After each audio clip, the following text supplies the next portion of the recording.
Kemudian dia menerima dari penyidik. Apa yang dilakukan oleh penyidik di lapangan, menemukan peristiwa tersebut, hasil visum dan lain sebagainya, menyatakan bahwa ini ada unsur kekerasan.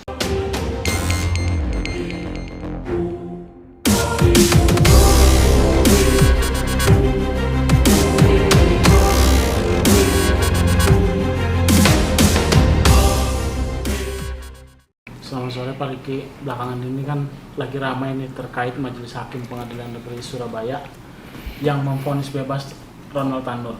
Tanggapan Bapak sendiri sebagai praktisi hukum seperti apa nih Pak? Baik, terima kasih. Selamat sore untuk rekan-rekan media ya. Jadi kita lihat dulu pokok permasalahannya ya. Awal mulanya adalah persoalan bebasnya yang diduga sebagai terdakwa pada saat itu yang telah dituntut oleh pihak JPU, kan gitu.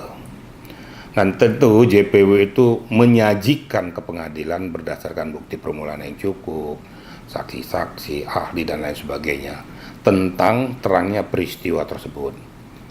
Kemudian dia menerima dari penyidik. Apa yang dilakukan oleh penyidik di lapangan, menemukan peristiwa tersebut, hasil visum dan lain sebagainya, menyatakan bahwa ini ada unsur kekerasan yang mengarah kepada pembunuhan, kan itu.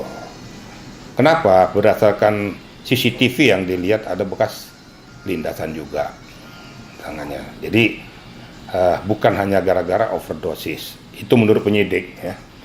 Ada data, bukti dan lain sebagainya, disajikan semua keterangan ahli, makanya dinaikkanlah ke JPU. Sehingga JPU menyatakan itu P21 siap layak untuk disidangkan. Makanya dibuatlah dakwaan dan dibuatlah tuntutan. Ini kan sidang terbuka. Setelah adanya perjalanan sidang terbuka tersebut, jaksa menuntut yang bersangkutan.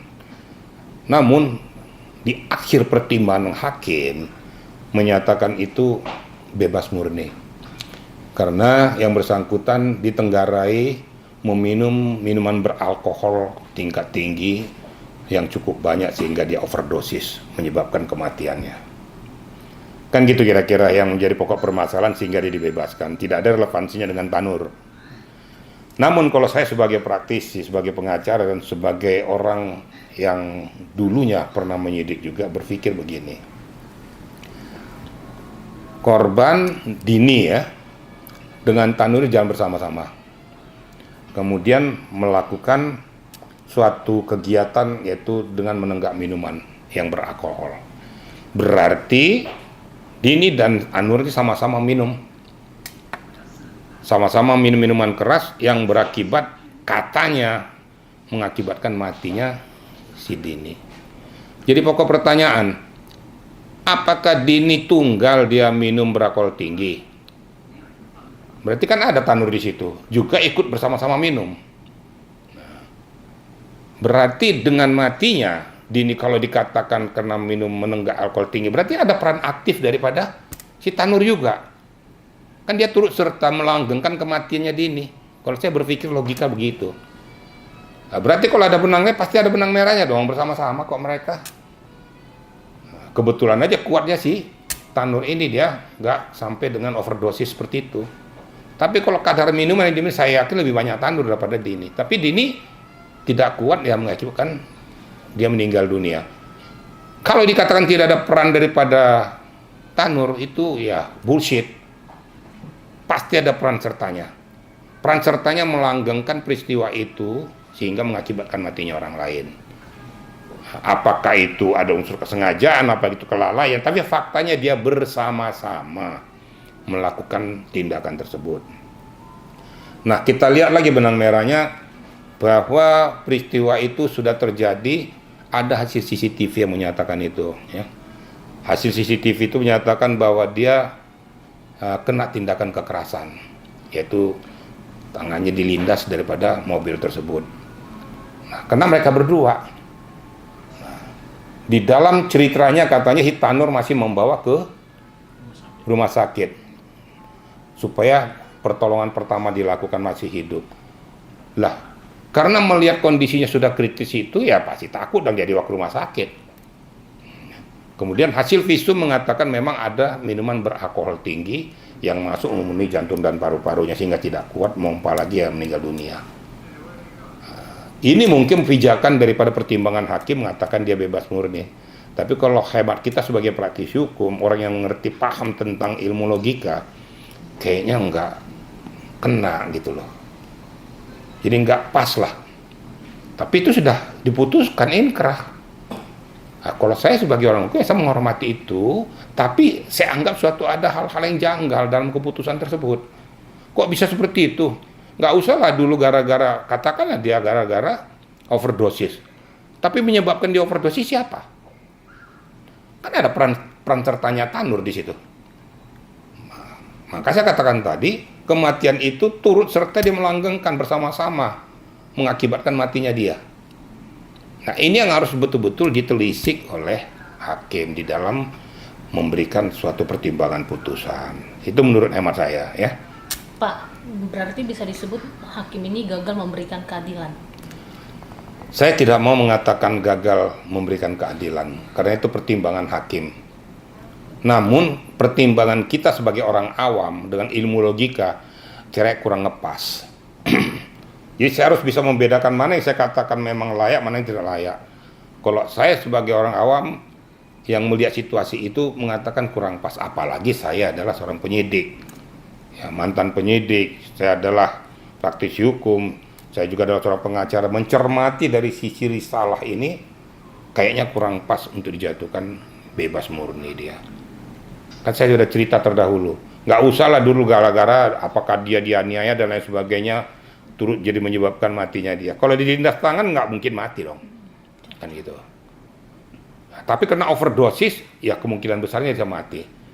Tapi kan diawali dengan peristiwa-peristiwa itu. Nah, ada pertengkaran katanya lagi sebelum matinya si Dini tersebut. Dalam pertimbangan ini yang saya nyatakan bahwa ya dari sisi kemanusiaan juga kurang ngepas menurut saya. Menurut saya tuh Tanur harus dikenakan juga, setidak-tidaknya turut serta tadi itu.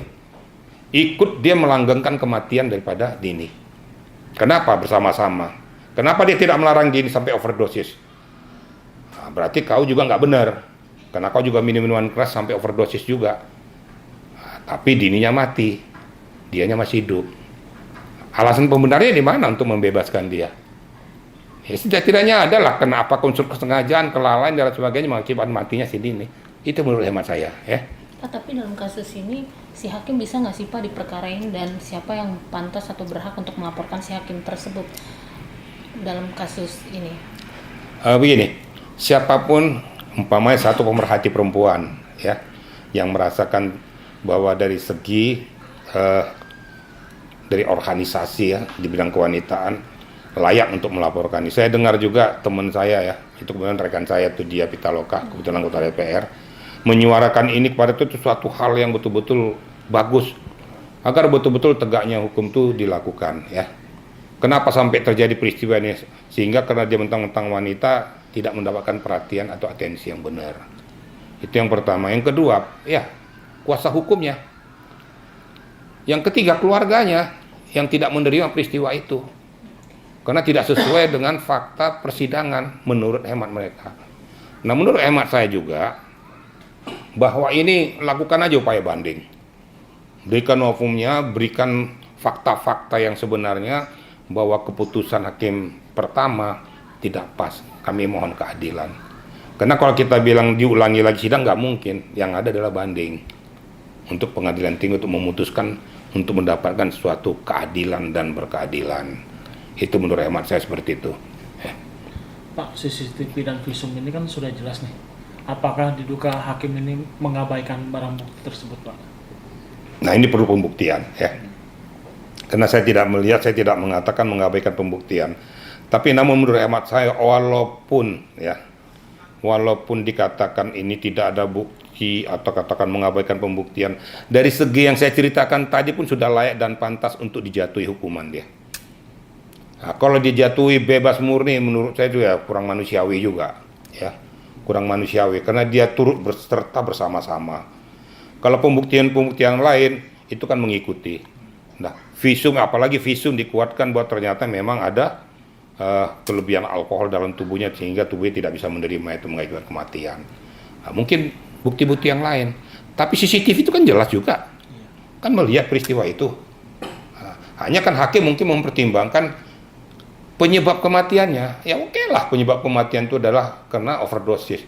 Tapi kenapa dia mati? Siapa yang ngajak? Kenapa sampai seperti ini? Kan dia bukan pelaku tunggal, ada temennya. Kesimpulan saya sebagai seorang pemerhati hukum kurang layak menurut saya. Dan apa yang dikatakan Kejaksaan Agung juga ya kurang pas lah kalau tuntutan mereka dituntut bebas gitu loh. Harus ada pertimbangan-pertimbangan kemanusiaan ya. Kenapa? Ya keadilan dan berkeadilan. Saran saya ya ajukan aja ke hakim banding. Ya mohon kepada Komisi Yudisial memeriksa ketiga hakim tersebut. Atas landasan dasar apa mereka memberikan putusan bebas tuh. Itu saya selalu berpijak pada hukum ya. Jadi saya nggak mau lari menurut katanya. Saya paling nggak suka dengar katanya. Ya. Hukum tidak boleh berkata asumsi. Hukum tidak boleh berkata katanya. Menurut hemat saya, kalau sudah di persidangan adalah data dan fakta. Selalu saya jelaskan keterangan data dan fakta. Karena itulah yang untuk menentukan lurusnya, tegaknya hukum tersebut. Ya. Pak, bagaimana tanggapan Bapak terkait dengan Ketua PN Surabaya yang memuji 3 hakim yang memvonis si Tanur bebas? Ya, menurut hemat saya gimana ya? Ini yang kadang-kadang tidak manusiawi ya. Mau apapun pokok permasalahan harusnya dia tidak boleh memberikan statement yang mencederai keadilan masyarakat. Ya. Kalau sedang berjalan kayak gitu nggak usah berikan statement. Ya kok belum apa-apa kok sudah melakukan pujian-pujian terhadap hakim-hakim tersebut. Nggak usah berikan statement, biarkan saja. Kalau memang Komisi Yudisial mau periksa. Tapi kalau memberikan statement mereka adalah hakim yang baik, sudah memutuskan dan sebagainya, itu menurutmu. Ya kita nggak usah untuk melakukan tindakan tersebut. Justru membuat situasi itu makin keruh. Kita kan membuat situasi itu semakin terang. Jangan jadi makin keruh. Sehingga persepsi masyarakat semakin berbagai macam persepsi. Ini ketua pengadilan yang membawai mereka kok bisa memberikan statement itu, dasar hukumnya apa? Dasar pembenarannya apa? Rasa kemanusiaannya di mana? Orang sedang sibuk kayak gini malah dia muji-muji. Ini nggak benar. Terkait dengan badan pengawas MA yang diminta untuk turun memeriksa hakim tersebut, Bapak setuju nggak sih Pak? Setuju. Saya sangat setuju. Kan kita kan mau memberikan keadilan yang berkeadilan. Jadi sehingga benar peristiwa itu ya Komisi Yudisial turun untuk menelisik, memeriksa pokok permasalahan yang sudah booming di masyarakat. Karena masyarakat ataupun keluarga korban ataupun kuasa hukumnya merasakan adanya ketidakadilan dalam peristiwa tersebut. Sehingga betul-betul berikan cermin kepada masyarakat bahwa peristiwa itu seperti ini. Benar atau tidaknya putusan hakim tersebut nanti hasil Komisi Yudisial akan menentukan. Tapi saluran yang benar saya bilang pertama, lakukan upaya banding itu. Berikan kejelasan upaya banding bahwa putusan hakim yang pertama ini kurang pas dan tidak manusiawi. Nanti hakim banding yang akan mempertimbangkan. Sama dengan peristiwa Sakata Tani juga kan, lakukan aja sudah prosedur hukum. Nah, kalau seandainya nanti di PK itu memang dia menang ya harus kita hormati. Siapapun yang salah ya harus diberikan sanksi. Kalau saya akan berbicara tetap equal dan netral gitu ya. Saya nggak bela siapa-siapa, tapi jangan kita mendahului hukum. Itu yang saya nggak suka.